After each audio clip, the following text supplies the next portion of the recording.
Welcome to the Leaders in Payments podcast, where we talk to C-level leaders from across the payments landscape. We'll be discussing the products and services that impact the payment space today, as well as trends and predictions for the future of payments. We will also hear stories from our guests about their journeys to the top. Hello, everyone, and welcome to the Leaders in Payments podcast. I'm your host, Greg Myers, and today's special guest is Russell Moore, co-founder and CEO of Amotivv. So, Russell, thank you so much for being here, and welcome to the show. Thank you, Greg. It's an absolute pleasure being here. So, before we dive into talking more about the company, can you give us a quick snapshot of your personal background, maybe where you grew up, where you call home today, a few things like that? Oh, yeah, absolutely. I'm in Auburn, Alabama, in a little community right outside called Beauregard on my farm. I like to say that I'm, 15 minutes from my farm gate to my tailgate, which is actually true. It takes me longer to hook my camper up than it does to actually get there. Been living here with my wife of 25 years, pretty much our whole lives. It feels like at this time. I've got two awesome, amazing daughters. My oldest is 18. She's also at Auburn, and my wife is also a graduate of Auburn, as am I. So War Eagle to everybody. And then my youngest daughter is 11. Love doing jujitsu and mixed martial arts and hanging out on the farm and doing tractor things like bush hogging. Nice. Well, War Eagle, as you know, I'm Auburn grad as well. So we got a lot of Auburn in the room today. A lot of Auburn. All right. Well, can you walk us through your professional journey a little bit and then how and why you started Amotivv? Yeah, absolutely. So, started off in my early career in the late 90s. That's actually where I met my founder, the co-founder of Amotivv, Jason Smith. We had our first big boy jobs together. We were network engineers and network architects later on at an ISP called Knology in good old West Point, Georgia. So there's been technology in the South for a long time. People just don't realize it. Worked my way through that. Later on, really closer to 2010, decided to kind of move away from the networking engineering aspect and get into more of the innovation side. And I found a little tiny company in Columbus, Georgia called TSYS. And the reason I picked TSYS, people say, you're doing innovation at TSYS? What are you talking about? But if you really look at the payments world, it touches every aspect of technology that I like. So even back then, it was AI. Later on, it was crypto, which I actually learned about crypto in 2010. Go figure, OG crypto guy here, but kind of worked way through the payment space, both the merchant acquiring and the issuing side. Started off on the issuing side, of course, real heavily at TSYS, and then the merger with Global Payments really pushed me into the merchant acquiring side. Did a really wonderful stint, probably one of the funnest times of my career, had one of the best bosses ever. For Cap One TSYS, I was director of innovation for those guys. Did some really amazing patents. That's where I actually met the third party of the Amotivv crew, Don Riddick. We did lots of patents together. He was one of the top lawyers at TSYS. And when I started doing patents, he's like, "Yeah, come here, let me show you how to do this stuff." And then later on, of course, we really got heavy into crypto and the metaverse and all those buzzwords before generative AI took off. And then back in June of 23, this was really Global Payments had kind of taken over all the brands. I became head of AI for Global. I was head of this Center of Excellence for AI for them, and did that for the next couple of years, where we launched some massive programs. The first big one was doing it for 6,000 developers with paired programming. And when we started rolling that stuff out, I love Global Payments. I still talk for them and about them quite a bit. And but they're not an AI company. And a lot of the issues that I was seeing was, these were things that an AI company need to go solve. And that's where Amotivv came about, and the kind of the concepts of doing that. So you had these issues with compliance and memory and all the things that you'll hear me talk about from an Amotivv perspective. That's where it became very obvious that if you don't solve for these things, you will not get the return on investment. There will be no ROI. The business cases will fail. And really, 2024, 25, we saw that. We saw where everybody was doing POCs and, they worked great. And then all of a sudden they pushed them into production and they just didn't work. And, compliance was coming back saying, hey, we've got to audit this stuff just like we've always audited stuff. And you couldn't really do it. So that's how Amotivv got its start. June 2025, I officially left Global Payments. I had, some great parties and some tears because it's been my family for 15 years. And still love those guys, like I said, and then, jumped over into Amotivv. And like what I like to say is when I was at Global, I did lots and lots of meetings, and it's a large company, so I was doing lots and lots of business. But now I'm doing lots and lots of AI, and I'm super happy. Is it fun? And is it a startup? And are there the startup woes? Of course. But man, is this fun. And I'm doing it with, people I not only, they're geniuses, Greg. They're so much smarter than me. Thank goodness. Never do I want to be the smartest person in the room. They are definitely the smartest people in the room. So yeah, it's great. That's kind of how we got here. Tell us exactly what Amotivv does. So there are 3 layers to Amotivv. First, and where it all started, was memory. So we want AI that can actually it actually remembers your business, you, across every session that you own and you control. That is so important, that you as an individual and you as a company own and control the memory of all the things that you're doing with AI. You want a workspace, which is the second layer. It's one governed place to use any AI model with all of the right of controls that you need. And then we have our whole platform, which is our product, and it's called Atexa, Attexa, which does come from attestation. And all that is the verification layer, which is the heart of all of this stuff. You've got to be able to trust and verify all of AI that you're using, Greg. It is so important. Yes, we are selling this as a product, but it is, if you do not have this in any environment, much less the regulated environments that I'm talking about, payments, healthcare, all of the things, government, if you're accepting a payment and you're using AI, you're going to have to be able to trust and verify. And then you have to produce tamper-proof. Like, all these things are going to be big words, but they have to be tamper-proof, independently verifiable, which is another huge thing that we're going to see coming out, that, you can't, it will be regulated into existence, and it already is. And we can talk about some of those regulations. They exist today, that your tech vendor, just like today, where you can't verify your own things in audit, you have to have someone else verify those in products. This will be no different. But you have to have independently verifiable for certificates of what your AI did, who did it with AI, what policies allowed it, who approved it, and yeah, that is going to be imperative. So you're seeing, and that's what Amotivv does. So it's memory with a workspace, and then it's verifiable proof with math. Like, so people are like, well, how do you verify all this thing? With math, with cryptography? Like, it exists today. We've been doing it for years and years and years with regulated data. We just need platforms that are specific to AI. That's the only, generative AI, or now agentic AI, which I don't know, Greg, if you've seen this, but at the end of 2025, everything I spoke about was AI and generative AI. So come speak about, and now in 26, everything I speak about is agentic AI. I don't know why that happened. And if you would like my definition of agentic AI, it's AI that has memory, and it has the ability to use tools on its own, right? You don't ask it to email, it emails on its own, but it has the tool sets. And really, the driver of all that was when MCP, which is one of the major protocols, that's happened, all through 25 and 26, all of these protocols that allow us to do things.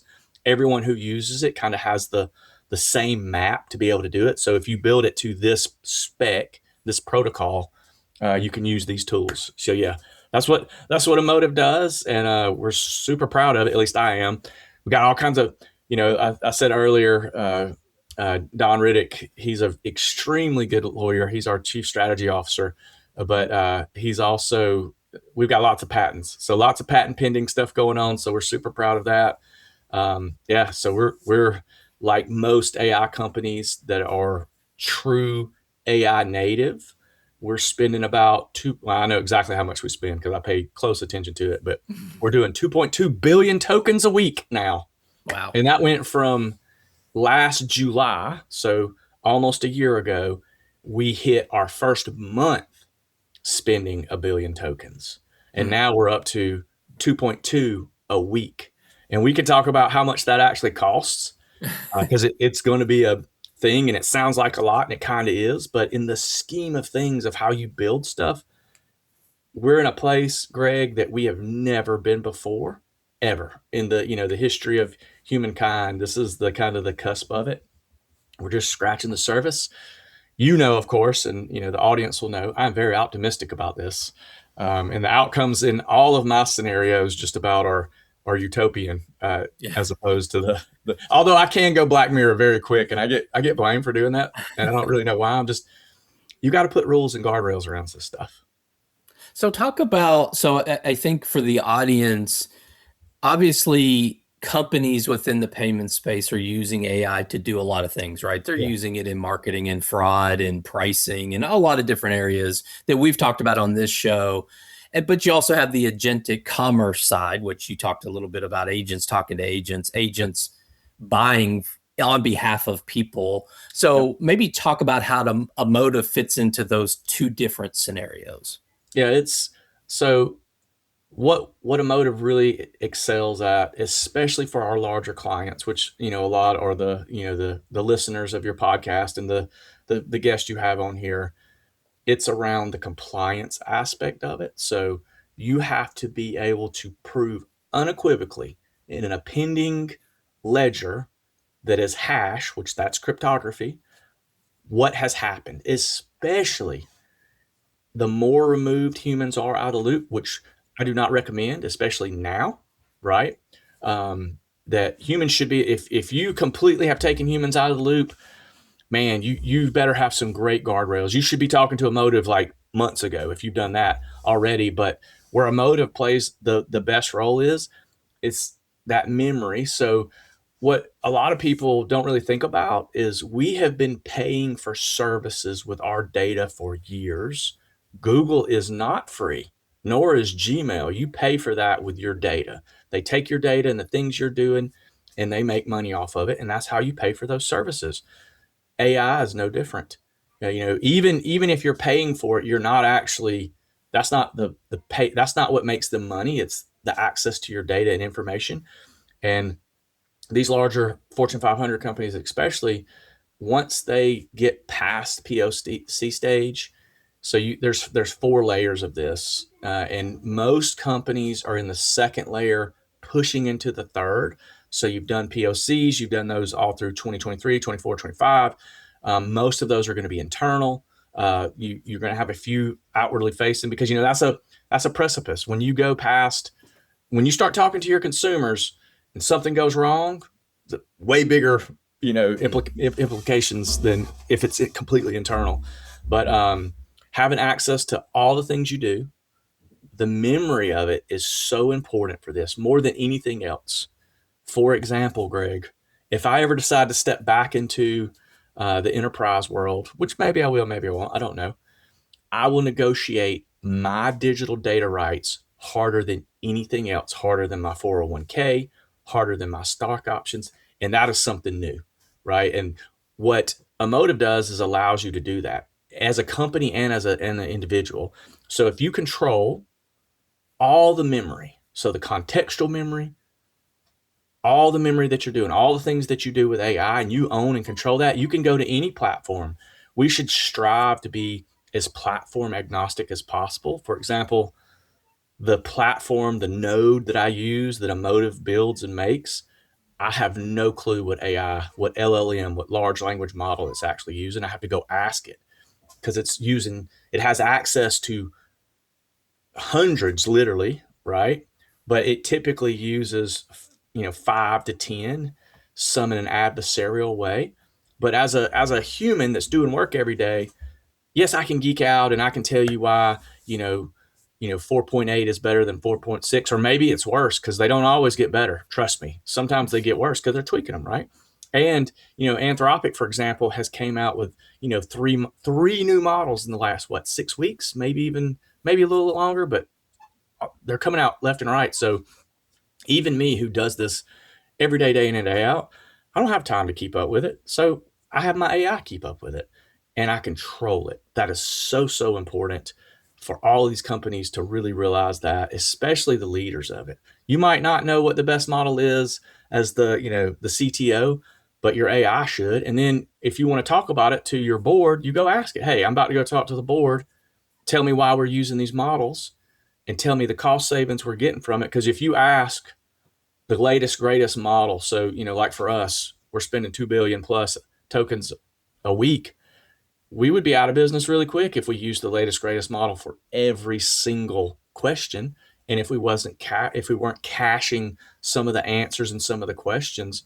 And it's the difference between spending, $10,000 or $20,000 a week on inference to $1,000. Because when I ask lesser questions, for me, it's just dumb questions, right? Russell's going to ask lots of dumb questions. So we're going to use this model that's free because it can answer them. And if we need to check it, we can.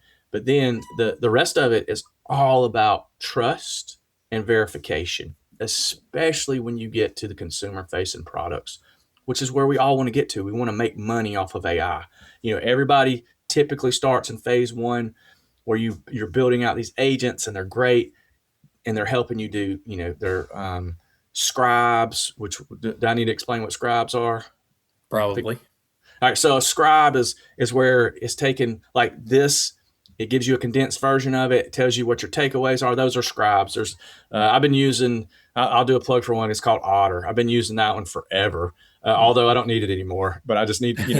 I've come compliant with it, right? Like our system does it just as well, if not better. But I've been using it for so long. Anyway, that's typically where a lot of these things start, and then paired programming and stuff like that.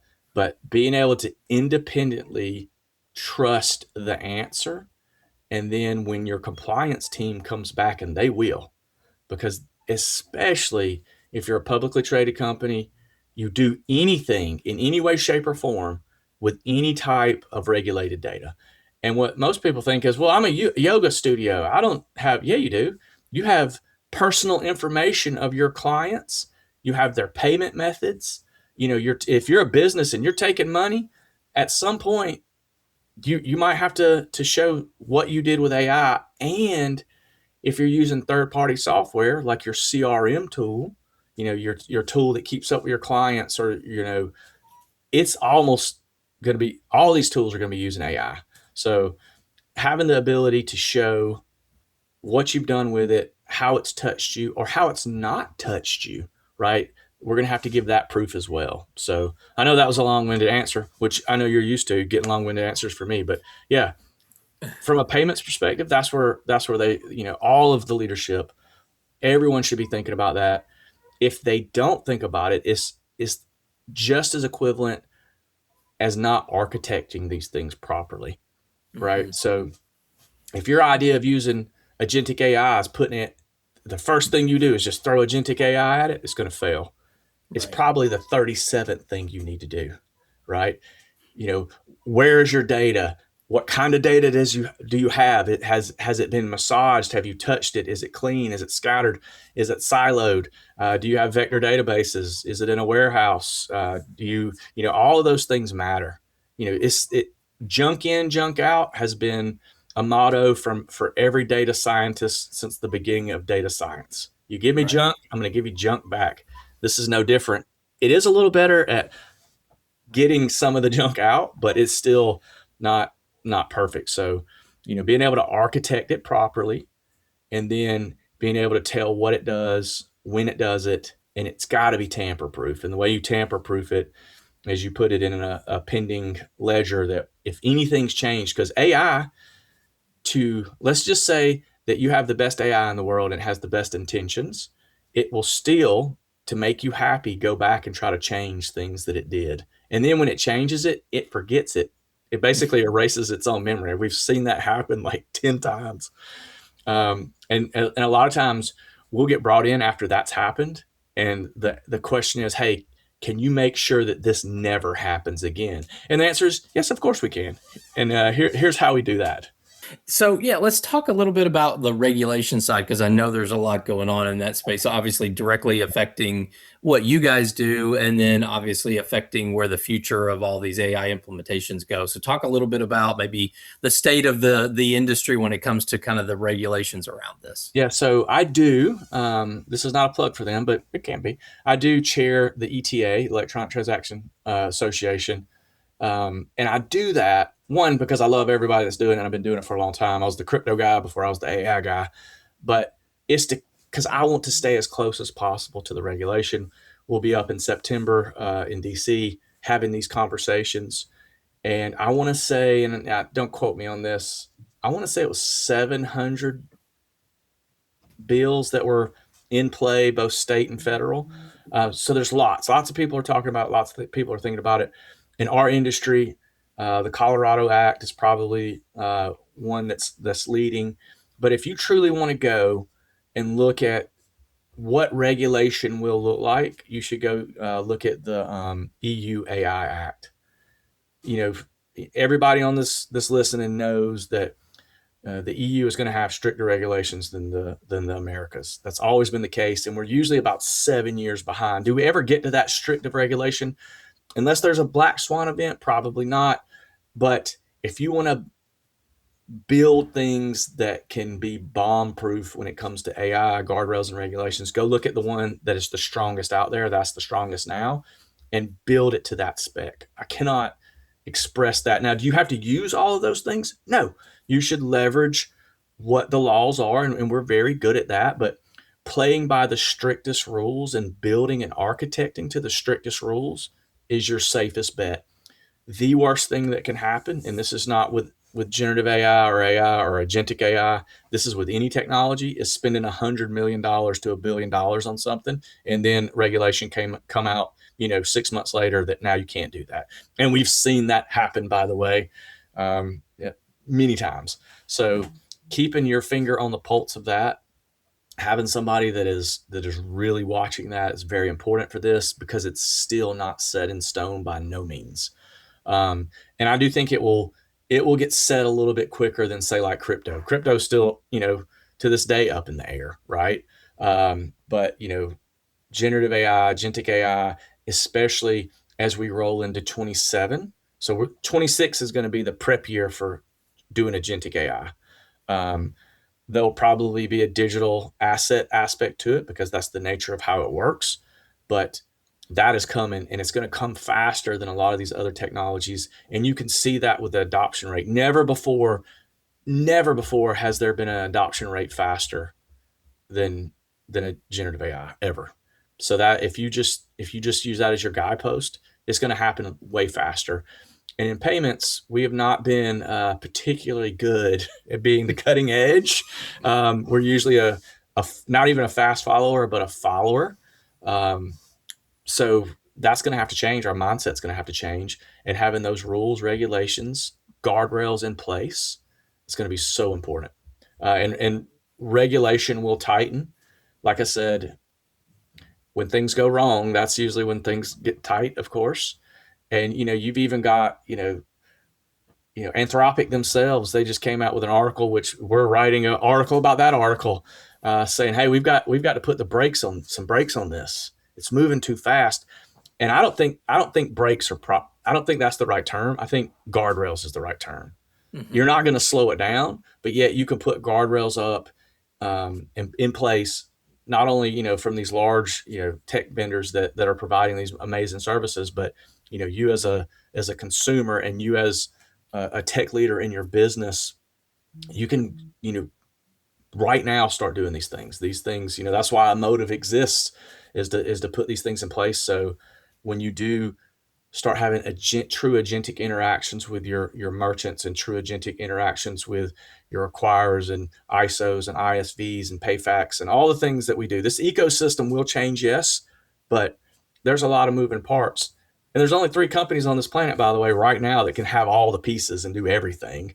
And they choose not to, because they need to spread the liability. And AI is the same way. You've got to be able to make sure you're spreading that liability, and you have the guardrails and the rails in place, and you're owning and controlling it, and you're as agnostic as possible. That's the tool sets that this gives you, Greg. Like, you can be as agnostic as you want to be with these things if you build it the proper way. Well, when you kind of step back and look at the company, what does success look like for you over the next, say, 3 to 5 years? Bringing in those clients, being able to shift away. Because right now, a lot of our clients have no idea even to where to start. Like, they'll come to us and say, we can't get this to work at all. Memory's great, Russell. We love it. We love hearing you talk about it, and we think it's going to be great, but we can't get it to work at all. Over the next year, that'll start going away. Like the days of, you building out an agent and selling it. It's, my 11-year-old has agents that she's built, and they're amazing. Like it just, I'm like, oh, what? Okay. So those, that'll go away, and then it'll be all around the verification, the third party verification, especially for, the medium sized to larger clients, that it really, really matters. Like, when stuff goes wrong for a large Fortune 500 company in payments, you can go to jail for that, and you don't want to go to jail. So that's where we're looking at going. We've got this beautiful pipeline. Beautiful. I'm not going to say who I'm imitating, but it is beautiful. But yeah, it's for us. It's all about, it's an amazing adventure. It's going to be even more of an amazing adventure because we're at the cusp and the cutting edge of all this stuff. And sometimes, for example, this past week, the whole Amotivv crew went down to a vet conference, and we had so much fun. It was such a great time. But, if you look at the veterinary space, which is healthcare, right? They're still extremely regulated. But I had to kind of take a step back and think, man, they're really just getting started. Like, in a lot of industries are that. I would say, programming and payments. If you're in payments and you have developers, I guarantee you they're all touching AI. And that's something too. Everybody's using it. Right. They're just not using yours, and they're not using, what you have control over. That's the thing. And you can't stop them.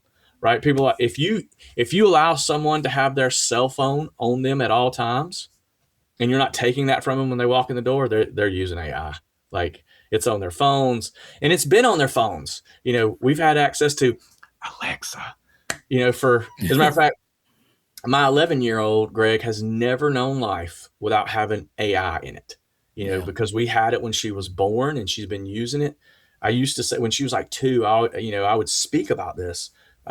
Does she think Alexa as like a relative that's just not here, like, my great aunt who she talks to on the phone every now and again? And now that she's older, she's 11, she's like, no, I always knew that it was a computer, that it was intelligent, but it was still a tool. And Right. To hear a child say that, we need to take note of that, because yes, agentic AI, generative AI, is amazing and probably one of the most powerful things that we've ever created as a species.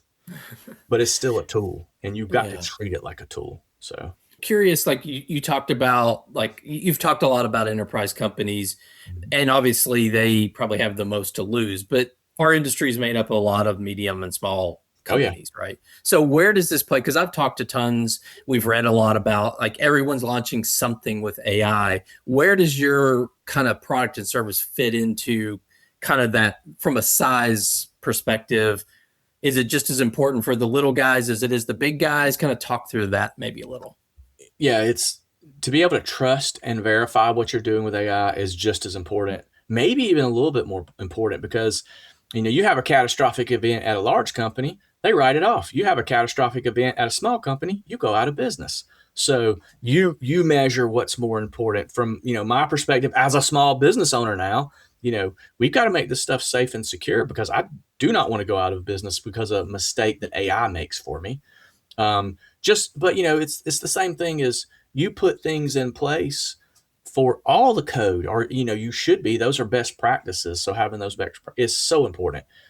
And a big difference between this, it matters. Like if you're using one, let's say that you use Microsoft or Google or what, and that is your vendor of choice, and you're just using their product, and you're not controlling the memory and the interaction that you're having with it, you're now locked into them. And if you want to go and renegotiate a price, which we have to do this to stay afloat as small businesses, we need the best price we can get and the most leverage we can get. So having that leverage of being completely agnostic when and where you want to be, super important. And make sure, like, well, what happens if Amotivv goes away? Well, we make sure that this lives on forever. So, it's in a repository that never dies, that you always have access to. So if Amotivv goes away, and it won't, in 7, 8, 10 years, you can still go back and look at, because it's always appending. That's what's the beautiful thing about these, cryptographic hashed ledgers. They don't go away if you don't want them to. So the businesses could be long gone, and you can still, trust, attest, and verify that these things happened or didn't happen. Because that's another thing. As a small business or the medium-sized businesses, you're going to have to attest that, no, we don't use it here. Well, how do you do that? You got to prove it. How do you prove it? Math. That's, at the end of the day, if you can't mathematically prove that something was done or not done with AI, I don't believe you at all. Just like I'm not 100% sure that you're actually Greg. You could be Greg's AI. I don't know. Like I can't prove it anymore. And that's the level of proof that we need, because it's so good at making, we've all seen it. Like, you can go and in a couple minutes, I could take this exact thing and have me speaking French or saying stuff that I didn't say instantly. Right. Like, so that's the age that we're at, and it's only going to get better at it. It's only going to get trickier at it. Like you've got to have guardrails. If you unleash these things, when they did OpenClaw, I was like, oh, please don't do that. You don't want these things not to have control. And, Anthropic's right. Yeah. We need to put guardrails around this. We have to. So there's so many different angles that we could continue the conversation. And I definitely want to, have you on again and keep this conversation going, because I think it's so important, especially to our industry. I mean, the last thing we need, right, is something major happening around this topic, and then the regulators come in and make it, incredibly difficult to do business, which hopefully will never happen. But I think that's why this is obviously a very important topic. Yeah. So what to continue the conversation, but before we wrap up today, if you can kind of boil it down, like what's the one thing? So a lot of payment leaders are listening, right? This is deep into fintech and payments. They're listening to this. What is like the one takeaway that you want them to take from this? So that's the first part of the question. And second, what's the first step? What do they do? I mean, obviously reach out to you makes sense, but what should they really be thinking about? And then what do they do as kind of the first step? The first step of all of this is you got to start using it, right? Like, pick small projects, low-hanging fruit, things that if you mess it up are not going to have large ramifications. That's the first step, period. And then, but if you have, the big takeaway is you have to control this. You have to have the ability to control this. If you are just letting a hyperscaler take all the information and work you're using, and it's sucking it into a black box, and you're like, well, how do I get that out? And they're like, you really can't. And I'm not saying they're doing that on purpose. It's just not their business strategy, right? They're not worried about that. You have to worry about that. You have to be able to control it, trust it, and verify it. I have done these projects, Greg, at the most massive scale that you can possibly do them. And I've watched, they had that article come out that MIT wrote, and it said basically that 95% of all AI projects failed, which was clickbait, by the way. That is not actually what that was. It was 95% of these projects were not meeting the ROI, the return on investment that they said in the beginning. And that's because they did not architect them properly. That was the problem. The AI actually did exactly what it was supposed to do. But if you're relying on, say, RAG, just a retrieval architecture, once you scale out, it is going to fail, or not, it won't give you the ROI that you have in your business case. So you have to be super mindful that you have to have memory. So the term for that is memory enhanced in context learning. I know that's a big mouthful, but you could play it back.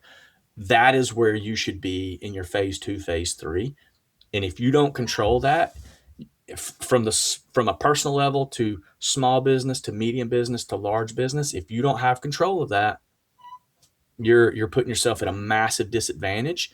And the companies that do have control of that, so there's a race of using AI, and then there's a race of who controls their own destiny, really, by controlling the information, and then the guardrails you put around it. So really, it's guardrails, verifying, and owning that memory. Like, and a lot of people are going to be like, I don't even know what he's talking about. How do you own the memory? Like that's what, Amotivv does, is make sure that those things happen. And it's our fiduciary responsibility. Got that word in there. That was my word to say. But it truly is. It's true. As the leaders that are going to listen to this, is their responsibility to make sure that their businesses are doing these things and putting these steps, and they're aware of it. So, yeah, trust and verify. Okay, love it. Well, Russell, this has been a great episode, and thank you so much for sharing all your wisdom today. Like I said, want to have you on the show more often, and I know your time is valuable, so I'm going to let you get back to work, but I really appreciate you being here today. Thank you so much. We will talk soon. Thank you. Always a pleasure, my friend. Always a pleasure. Okay, and to all you listeners out there, I thank you for your time as well, and until the next story. Thank you for joining us this week on the Leaders in Payments podcast. Make sure you visit our website at leadersinpayments.com, where you can subscribe to the show and where you'll find our show notes. If you enjoyed listening, please share on your social channels as well.